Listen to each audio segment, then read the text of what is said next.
The platform was a chaos of hurried footsteps and muffled announcements, a blur of gray coats and briefcases under the dim glow of Penn Station's overhead lights. Ethan Caldwell, 32, stood clutching a coffee that had gone cold, his eyes scanning the departure board. He was supposed to be in Boston by evening for a job interview that could pull him out of the financial hole he'd been sinking into for months. His freelance graphic design gigs had dried up and the bills were piling faster than he could dodge them. The 3:15 train to Boston was his ticket out literally. He glanced at his phone, 3:12. Cutting it close. He pushed through the crowd, his backpack slung over one shoulder, and boarded the nearest train with Northeast Corridor flashing on its side. The doors hissed shut behind him and he sank into a window seat, exhaling for what felt like the first time all day. The train lurched forward and he let his head rest against the glass, watching the blur of concrete and steel as Manhattan slipped away. He didn't notice the signs reading New Haven until the train was well out of the city.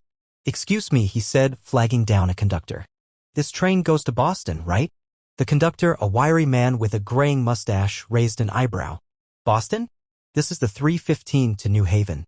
You wanted the 3:10, track 12. Ethan's stomach dropped. "You're kidding. I'm on the wrong train." "Afraid so.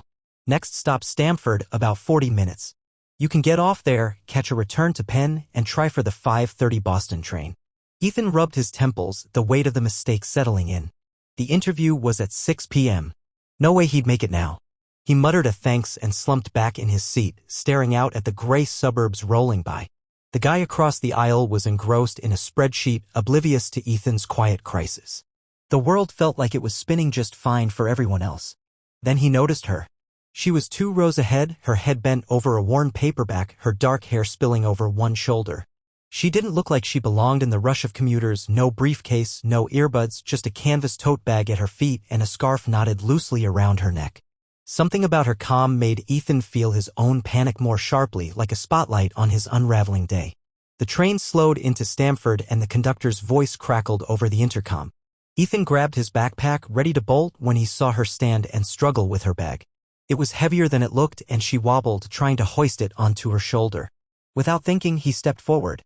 "Need a hand?" he asked. She looked up startled, her eyes a warm hazel that caught him off guard. "Oh yeah, actually. Thanks." He took the bag, surprised by its weight, and followed her to the platform. The air was crisp, the kind of early fall chill that nipped at your fingers. She smiled, a little sheepish. "I'm not used to carrying half my life in one bag." "No problem," Ethan said, setting it down. "You moving or something?" "Sort of. I'm Lila, by the way." She extended a hand. "Ethan." Her grip was firm, her hand warm despite the cold. I'm on the wrong train, so I'm stuck here for a bit." Lila laughed, not mockingly but with a kind of understanding that made him feel less like an idiot. "That's rough. Where were you headed?" "Boston. Job interview. But I'm pretty sure I just tanked it." She tilted her head, studying him. "You don't sound like a guy who gives up that easily. Come on, let's figure this out." Before he knew it, they were sitting in a small coffee shop across from the station, a place with mismatched chairs and the smell of burnt espresso. Lila insisted on buying him a coffee to replace the one you're not drinking, she said, nodding at the cup he'd left on the train. Over the next hour, Ethan found himself talking more than he had in months. He told her about the freelance gigs that had fizzled, the apartment he could barely afford, the nagging sense that he was falling behind in a world that didn't wait. Lila listened, really listened, her eyes never leaving his, her questions gentle but sharp, pulling out pieces of himself he'd forgotten were there. She shared her story in bits, a teacher who'd left her job in Philly to volunteer with a nonprofit in New Haven, helping families displaced by a recent factory closure. Her bag was stuffed with books and supplies for the kids she worked with. "It's not glamorous," she said, stirring her tea, "but it feels like it matters." Ethan leaned back, marveling at her.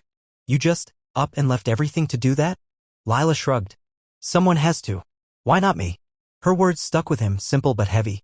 He'd spent so long chasing stability, he'd forgotten what it felt like to act on something bigger than himself.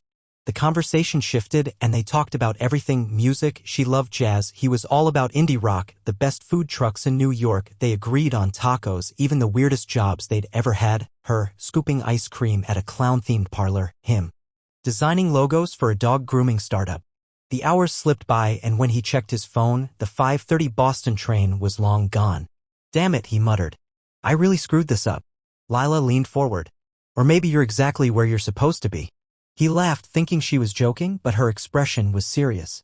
Look, Ethan, you missed a train. It's not the end of the world. Maybe it's a chance to rethink what you're running toward. He wanted to argue, to say she didn't get it, but something in her voice stopped him. Instead, he asked, what would you do if you were me? She thought for a moment. I'd call the interviewer, explain what happened, and ask for another shot. People respect honesty. Then I'd figure out what I really want, not just what pays the bills. He didn't call right away. They walked through Stamford instead, the streets quiet under the fading daylight. Lila pointed out a mural on a brick wall, a vibrant splash of color depicting kids playing in a park. Local artist, she said. She did it for free after the factory shut down. Said it gave people something to smile about. Ethan stared at the mural, the bold lines and bright hues pulling at something in him. He'd always loved art, the way it could say things words couldn't. But somewhere along the way, he'd let it become just a job, a means to an end. Lila's words echoed, why not me? By the time they parted ways at the station, Ethan felt lighter, like he'd shed a weight he hadn't known he was carrying. Lila gave him her number, scribbled on a coffee shop napkin. In case you need another pep talk, she said with a grin. Back in New York that night, Ethan called the Boston firm. He was honest, brutally so, about the train mix-up and his situation. To his shock, the interviewer laughed and offered a video call the next day. We've all been there, the guy said. Ethan nailed the interview, landing a contract that gave him breathing room for the first time in months. But it wasn't the job that stayed with him. It was Lila, her quiet conviction, her belief in doing something that mattered. He texted her a week later, and they met up in New Haven. She showed him the community center where she worked, introduced him to kids who lit up when she walked in. One afternoon, he found himself sketching with them, teaching a shy girl named Mia how to draw a cartoon dog. Her grin was worth more than any paycheck. Over the next few months, Ethan and Lila grew close, their connection built on late-night talks and shared dreams. He started volunteering at the center, using his design skills to create flyers and murals. The work wasn't paid, but it felt right, like he was part of something bigger. Lila challenged him to think beyond himself, to see the ripple effect of small acts of kindness.